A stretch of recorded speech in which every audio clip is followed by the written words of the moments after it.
হলো ভাই হিসাবে শাসন করতে শাসন করা হলো, আমি আইনের প্রতি শ্রদ্ধাশীল।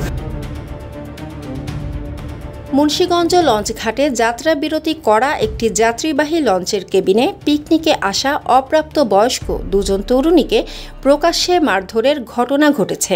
এ ঘটনাটি মুহূর্তেই ছড়িয়ে পড়েছে সামাজিক যোগাযোগ মাধ্যমে।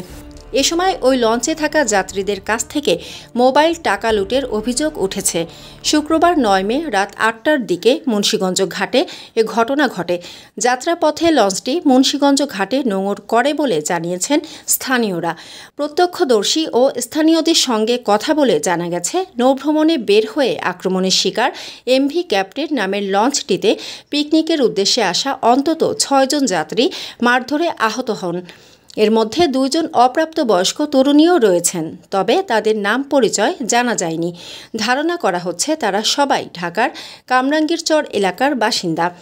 এছাড়া লঞ্চটিতে অন্তত ৩০০ জন সাধারণ যাত্রী ছিলেন। তাদের সাথে কোনো অপ্রীতিকর ঘটনা না ঘটলেও স্থানীয়দের উত্তেজনা দেখে তারাও আতঙ্কিত হয়ে পড়েন। লঞ্চটি ঢাকা লালমোহন রুটের প্রায় ৩০০ যাত্রী নিয়ে ঢাকায় যাচ্ছিল। মূলত যাত্রা বিরতি চলাকালে খাবার খেতে নামেন মারধরের শিকার ওই ২ তরুণী। তখন তাদেরকে মারধরের ঘটনা ঘটে। পরে মারধরের একটি ভিডিও সামাজিক যোগাযোগ মাধ্যমে ছড়িয়ে পড়া ওই ভিডিওতে দেখা যায় সাদা রঙের পোশাক পরা আনুমানিক ১৫ থেকে ১৭ বছর এক তরুণীকে লঞ্চের একেবারে সামনের অংশে উঠিয়ে বেল্ট দিয়ে বেপরোয়াভাবে পেটাচ্ছেন মুন্সিগঞ্জ শহরের নেহাল আহমেদ জিহাদ নামের এক যুবক।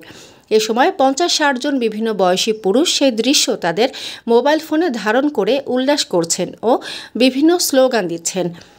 এ বিষয়ে জানতে চাইলে ভিডিওতে মারধর করতে থাকা নেহাল আহমেদ জিহাদ বলেন, স্থানীয় ২০০-৩০০ লোক তাদের আচরণ ও বেশভূষায় ক্ষিপ্ত হয়ে আক্রমণ করতে চলে আসে। আমি তাদের নিবৃত্ত করতে ভাই হিসেবে শাসন করেছি। এটা আমার করা উচিত হয়নি। আবার আমি এটা না করলে মানুষজন তাদের আরও বেশি হেনস্থা করত। মানসম্মত হাঁস ও মুরগের চাহিদা পূরণ করতে আল আমিন হালাল লাইভ পোল্ট্রি রয়েছে আপনারই পাশে। আমরা হাঁস, মুরগ, কবুতর, কোয়েল, টার্কি ও খরগোশ পাইকারি মূল্যে বিক্রয় করি।